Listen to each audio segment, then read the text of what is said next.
বাংলাদেশের সবচেয়ে পুরনো রাজনৈতিক দল নিষিদ্ধ, শাহবাগ অবরোধ, উত্তাল ছাত্র জনতা, আর শেষ পর্যন্ত নিষিদ্ধ। বাংলাদেশের ইতিহাসে এক নজিরবিহীন ঘটনা ঘটেছে। শনিবার 10 মে রাত 11টায় ডক্টর মোহাম্মদ ইউনূসের নেতৃত্বে অন্তর্বর্তীকালীন সরকারের উপদেষ্টা পরিষদের এক জরুরি বৈঠকে আওয়ামী লীগের সব ধরনের কার্যক্রম নিষিদ্ধ ঘোষণা করা হয়। এই সিদ্ধান্তের পেছনে কাজ করছে এক বিশাল জনতার চাপ। 8 মে থেকে ছাত্র জনতা, রাজনৈতিক দল ও সংগঠনগুলো আওয়ামী লীগ নিষিদ্ধের দাবিতে রাস্তায় নামে। 9 মে শাহবাগ মোড় অবরোধ করে আন্দোলনকারীরা দেয় সরকারকে চূড়ান্ত আলটিমেটাম।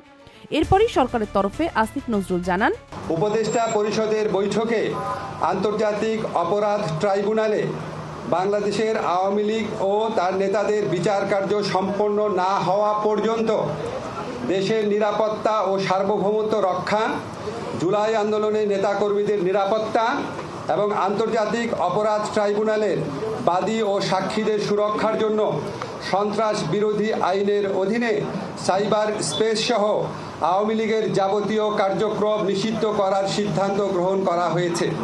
আওয়ামী লীগ ও তার অঙ্গ সংগঠন সমূহের বিচার চলাকালে দেশের নিরাপত্তা রক্ষার্থে দলটির সব কার্যক্রম নিষিদ্ধ করা হয়েছে। আন্তর্জাতিক অপরাধ ট্রাইব্যুনালের সংশোধনীর মাধ্যমে এখন যে কোনো রাজনৈতিক দলকেও শাস্তির আওতায় আনা যাবে। সন্ত্রাসবিরোধী আইনের আওতায় এই সিদ্ধান্ত নেওয়া হয় এবং এর মাধ্যমে ছাত্রলীগকেও এরই মধ্যে নিষিদ্ধ ঘোষণা করা হয়েছে।